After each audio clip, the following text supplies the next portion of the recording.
I know you're in Atlanta for this SEC championship game. Should be a good one. It's amazing how Alabama earlier in the season when they lost to Texas, we all thought for sure they'd have another loss by now. But Jalen Milroe has really improved down the stretch, and he's become a big part of this team as their quarterback.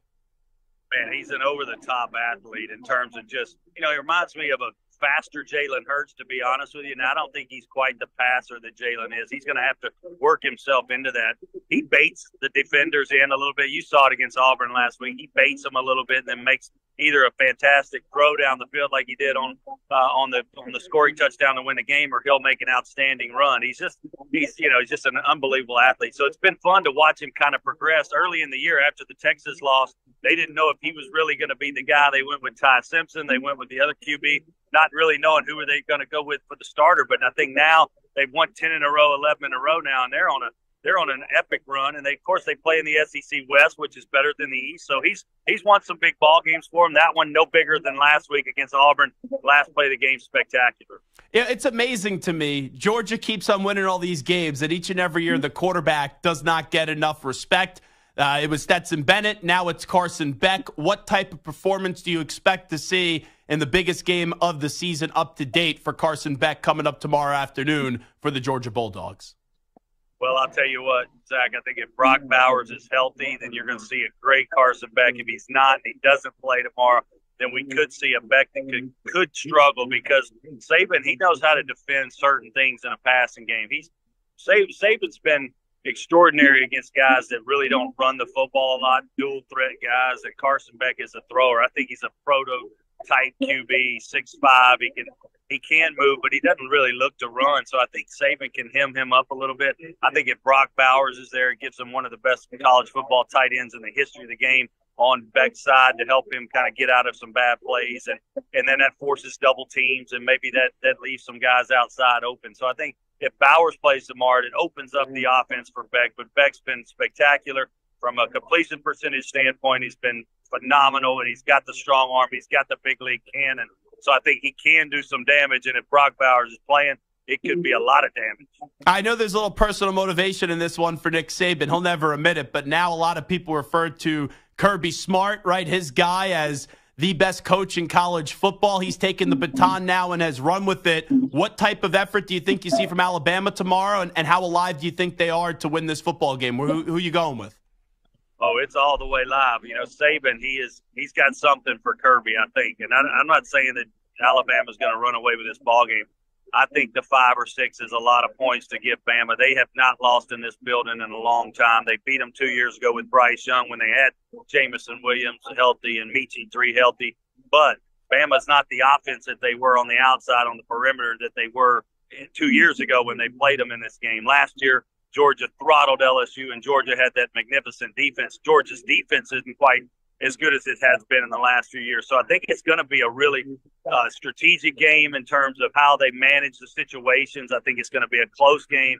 Saban wants nothing more to kind of take that title away from Kirby. Again, Kirby, who coached for Saban, of course, being a former assistant, this is something that Saban wants really, really bad. I promise you he's coaching extra hard this week. If he ever needed any more motivation, that's it, to stop this 40-game win streak right here in its tracks. Georgia, Bama tomorrow. It's going to be awesome.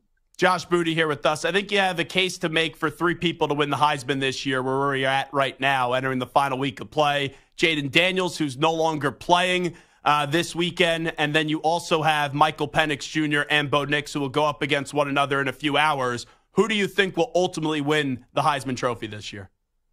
Well, I'm partial to several of them.